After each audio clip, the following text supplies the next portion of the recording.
Hello friends, Radhe Radhe. কেমন আছো সবাই? আশা করি ভালো আছো, সুস্থ আছো। আমরাও ভালো আছি। তো দেখতেই পাচ্ছ, ভোর ভোর আম কুড়িয়ে নিয়ে এলাম। আমি আর আমার যা দুজন মিলে গেছিলাম বাড়িতে। তো অনেক আম ধরেছে, তো ভাবলাম আজকে কিছুটা তুলে আচার করা যায়। তো যাই হোক, সকালে ভোর 5:30টায় আমটা তুলে তারপর এখন যেটা কাজ, ব্রাশ করে সোজা জানো তো আম তুলতে চলে গেছিলাম। আর এখন একটু উষ্ণ গরম জল খেয়ে নিচ্ছি। আর এই বারান্দায় না সকালবেলায় যদি একটু দাঁড়াই না, ভীষণ ভালো লাগে। আর গরমকালে দেখবে ভোরবেলায় উঠে যে ঠান্ডা ঠান্ডা হাওয়াটা লাগে, সেটা কিন্তু ভীষণ ভালো লাগে। আর রাত্রেবেলায় প্রচুর ঝড় বৃষ্টি হয়েছিল, তো সকালের ওয়েদারটাও কিন্তু বেশ ভালো আছে। আর এখন এদিকে দেখতেই পাচ্ছ, কিছু জামা কাপড় ছিল রাত্রে ধুয়ে রেখেছিলাম, তো সেগুলো এখন উঠিয়ে নিলাম। আর ওই যে দুটো জামা টাঙানো দেখছো, ওগুলো তোমাদের দাদাভাই ডিউটির জামা, ওগুলো আবার হাত দেওয়া যাবে না। তো যাই হোক, এখন চলো যে জামাগুলো রাখি। আর এখানে দেখো, আমি না পাঁপড় বানিয়েছিলাম চাল দিয়ে। তো কিছু জিনিস যখন ইউটিউবে দেখি না, সেটা একবার ট্রাই করার চেষ্টা করি। তো এটা একটু ঝুরঝুরে পাঁপড় বানিয়েছিলাম চালেরই। বেশি জানো তো খাটালিও নেই, শুধু একটু তোমার চাল গুঁড়িটাকে ভালো করে গরম জলে দিয়ে মানে পেস্ট বানিয়ে তার মধ্যে একটু চিলি ফ্লেক্স, তারপর গোলমরিচ আর জিরে দিয়ে পর তারপর এরকম পাঁপড় তোমরা বানাতে পারো। তোমাদেরকে দেখাবো একদিন, আমি অবশ্যই শেয়ার করবো যে কী করে আমি বানাই। তো দেখো, কিছুটা পাঁপড় শুকিয়েছে, তো সেগুলো কিন্তু বেশ কুড়মুড়ে হয়েছে। আর ভাজলেও কিন্তু বেশ টেস্টি লাগছে আর ফুলে ফুলে উঠছে। এই তো সকাল শুরু হলো, বুঝতেই পারছো। 5:30টার থেকে তো শুরু করেছিলাম যা করতে, গাছে আম পাড়া এইসব। তারপর এখন দেখলাম ছেলের স্কুলের অনেক জামা কাপড় আছে, আর টিউশনির তো ওই দুটো মিলিয়ে অনেকটাই কাপড় জমে গেছে। তো তাই এখন সেগুলোকে কেচে নিচ্ছি। ছেলে তো এখন প্রতিদিন স্কুল যাচ্ছে না, একদিন গ্যাপ দিয়ে দিয়ে যাচ্ছে, তাই আমারও অসুবিধা হচ্ছে না ধুতে বা কাচতে। তো সেই জন্যে পারলে এগুলো মেশিনে দিতেই পারতাম, কিন্তু আর মেশিনে দিলাম না। কয়েকটা কাপড় আছে তো, তার মাঝে মাঝে আমি কি করি, কাপড়গুলো মানে যেগুলো তোমার ভালো কাপড় সেগুলো হাতে কেচে নেওয়ারই চেষ্টা করি। কারণ দেখবে কলারগুলো, তারপরে এই বগলের সাইডগুলো, এগুলো কিন্তু যদি ভালো করে হাতে না ডলে নাও, তাহলে কিন্তু একদমই পরিষ্কার হয় না। তো তাই ভালো করে একটু ভিজিয়ে রাখবো আধ ঘন্টা মতন, তারপর কেচে রোদে মেলে দেবো। আর এরপর আজকে চাদরটা চেঞ্জ করে দেবো, যে এই জন্যেই, কারণ ওই যে বললাম কালকে রাতে ভীষণ ঝড় বৃষ্টি হয়েছিল, তো জানো প্রচুর ধুলো বালি ঘরে ঢুকেছে। আর তোষকগুলোর মধ্যে এত বালি ছিল, আর এই পুতুলগুলোর মধ্যেও জানো তো প্রচুর বালি আছে। তো প্রত্যেকটা জিনিস ঝাড়তে ঝাড়তে প্রায় আমার ঘন্টাখানিক সময় কিন্তু লেগে গেছিলো। এখন সময় তোমার সবে 6:30 মতন বাজে, তার মধ্যেই কিন্তু আমার অনেকটা কাজই এগিয়ে এসছে। যেহেতু কাপড় ভেজানো ছিল, তার আগে ঘরে একটু বাসি ঘরটা ঝাড় দিয়েছিলাম, আর টুকিটাকে অনেক কাজ ছিল। আর এখন এই গরমে কাজের দিদিও তাড়াতাড়ি চলে আসছে। তো দেখো, বিছানাটাকেও একটু ভালোভাবে ঝেড়ে নিলাম, আর একটা অন্য চাদর কিন্তু পেতে দিলাম। আর এই মানে গরমে আমি কিন্তু পুরনো চাদরগুলোই পাচ্ছি, যেহেতু পুরনো চাদরগুলো নরম তার জন্যে।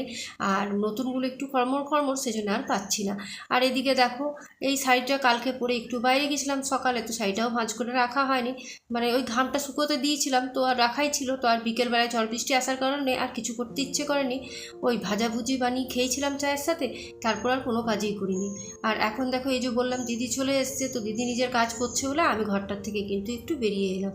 আর এই দিদি আমাদের কাজে এলে কিন্তু একটু বকবকটা একটু বেশিই করে, আর মানে বকতে বলতে পারো ভালোবাসে। তো সেই আমার সাথে গল্প করছিল, তো আমি ওর গল্পগুলো শুনছিলাম। তারপর বললাম, যা তুই কাজগুলো তাড়াতাড়ি শেষ কর, তারপর তোর সাথে বসে বসে গল্প করবো।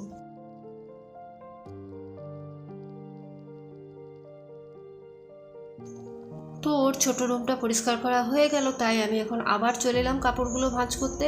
তো এই নাইটি টাইটি যা আছে সেগুলো এখন ভালোভাবে ভাঁজ করে রেখে দেবো।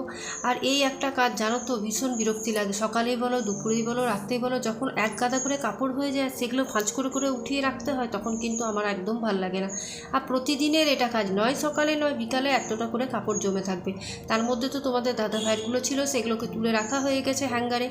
আর আজকে তো তোমাদের দাদা ভাই ঘরেই আছে, তো একটু বাজার দিয়ে গেছে, বাজারে যা পায় তাই নিয়ে আসবে। আর এখন তো আমাদের বাড়িতে বেশিরভাগ সময়টাই নিরামিষ খাওয়া হচ্ছে, যেহেতু এখন তোমাদের দাদা ভাইয়েরও খাওয়া দাওয়ার পরে একটু মানে আছে, তার জন্যে। আর আজকে লাউ দিয়ে ছোলার ডাল বানাবো, তাই ভাবছি ছোলার ডালটাকে এখন ভিজিয়ে রেখে দিই। রান্না করতে তো এখন অনেকটাই দেরি, তো তাই এখন ছোলার ডালটা ভিজিয়ে দিলে ঘন্টা খানিকের মধ্যে তোমার ছোলার ডালটা ভিজে যাবে। আর এদিকে তোমার সকালবেলায় চানাচুরটা বিস্কুট দিয়ে, মানে চানাচুর আর বিস্কুট খাওয়া হয়েছিল। মানে আমি খাইনি, তোমাদের দাদাভাই খেয়েছিল। তো চানাচুরটা আর মানে মানে কন্টেনারে ঢেলে রাখিনি, তো তার জন্য এখন আমি দেখো রিফিল করে রেখে দিচ্ছি। আর আমার জানো তো চানাচুরের মধ্যে এই রিলাইট আর অন্নপূর্ণার চানাচুরটা ভীষণ ভালো লাগে। আর আমি কোনো চানাচুর কিন্তু খাই না। এই দেখো, এটাই রিলাইট, এটা কিন্তু কিন্তু ভীষণ টেস্টি, তোমরা একবার দেখো।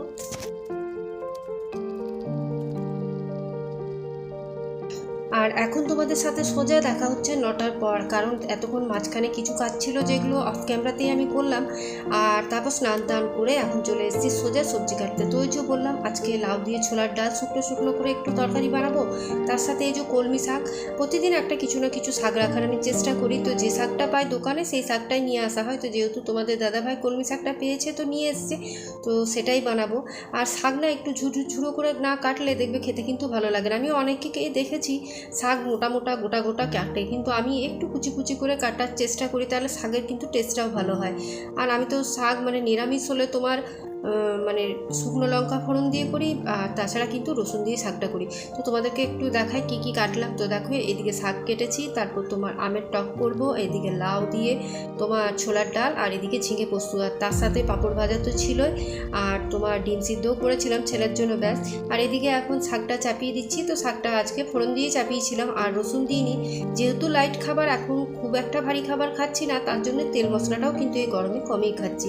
আর ব্রেকফাস্ট বলতে আজকে আমরা খুবই হালকা করেছি। প্রথমে 1 গ্লাস করে ছাতু শরবত খেয়েছিলাম, আর তারপর শসা মুড়ি ছোলা ভিজা আর একটু করে চানাচুর দিয়ে আমরা ব্রেকফাস্টটা আজকে কমপ্লিট করেছিলাম। আর এরকম খেয়ে কিন্তু এখন শরীরগুলো এই গরমে কিন্তু ভালোই আছে। জানো তো, কাজের ফাঁকে ফাঁকে যদি এই ছোট্ট ছোট্ট কাজগুলো আমরা রান্নাঘরে করে নিই না, তাহলে দেখবে কিন্তু আমাদের রান্নাঘরটা অনেকটাই পরিষ্কার থাকে।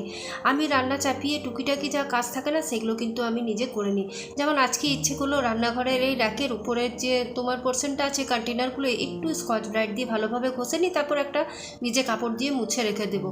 আর এটা কিন্তু আমার এঁঠো স্কচ ব্রাইট নয়, একটা স্কচ ব্রাইট আমি সবসময় রেখে দিই ফার্নিচার বলো বা কোথাও কিছু দাগ হলে বা এই যে কন্টেনারগুলো আছে এগুলোকে পরিষ্কার করার জন্য। আর এক টুকরো ভীম বারও আলাদা করে রেখে দিই। আর কোনো সময় তো লিকুইডটা বানাই, তো সেটাই আমি কিন্তু এঁঠো স্কচ ব্রাইট একদমই ইউজ করি না, যেহেতু এগুলো খাবার জিনিস তো আর লক্ষ্মী বলতে পারো, তো এগুলোতে এঁঠো ব্যবহার করা একদমই উচিত নয়। তো দেখো আমি পরপর যতগুলো উপরের কন্টেনার আছে ওই একটু সময় লাগে, 10 মিনিট মতন হাতে সময় নিয়ে যতক্ষণই তরকারিটা হচ্ছে ততক্ষণ কিন্তু আমার এগুলো পরিষ্কার হয়ে যাবে। আর এই যে দেখছো মশলাদানিটা, এটা কিন্তু আমি ভীষণ শখ করে কিনেছিলাম। অনলাইনে অনেকগুলো অ্যাড টু কার্ট করে রেখেছিলাম, কিন্তু ওটাই আমি আর কিনতে পারিনি, আর ভালোও লেগেনি। প্রথমে ভালো লাগছিল, তারপর আর লাগেনি। আর এখন দেখো একটু করে ঘষে দেওয়ার পর দেখতে কতটা সুন্দর লাগছে, আর একটু কিন্তু তেল চিটচিট বা কোনো রকম তোমার নোংরাও লাগছে না। তো এইরকমভাবেই কিন্তু আমি প্রায় দিন মেনটেন করে থাকি। আমার যতগুলো কন্টেনার দেখছো, র্যাক দেখছো, যেটা সপ্তাহে ক্লিনিং করি সেটা আলাদা, যেটা ডিপ ক্লিনিং করি সেটা আলাদা, কিন্তু এই কোটো ফাটাগুলো আমি প্রায় দিনই কিন্তু 2 দিন 3 দিন পর পর নামিয়ে এই রান্না করতে করতে রান্নার ফাঁকে একটু করে করে স্কচ ব্রাইট দিয়ে ঘষে তারপর শুকনো কাপড় দিয়ে মুছে নিই। আর এরপরে দেখো এদিকে ঝিঙা পোস্তটা হয়ে গেছিলো। তো যাই হোক, এখন ঝিঙেটাকে তোমার ভালো করে পোস্ত দিয়ে নাড়িয়ে চাড়িয়ে নামিয়ে দেবো। অনেক দিন ধরে জানো তো ঝিঙে খাবো খাবো করছি, খেতে আর পাচ্ছি না, যেহেতু ছেলে তো কিছুই খেতে চায় না। আর আজকে যেহেতু তোমাদের দাদা ভাই আছে, তাই আমাদের দুজনের জন্য ঝিঙে পোস্ত বানালাম, আর ছেলের জন্য একটু পরিমাণে পোস্ত বাটা রেখে দিলাম। তো দেখো এখানে ঝিঙে পোস্তটা আমার হয়ে গেছে।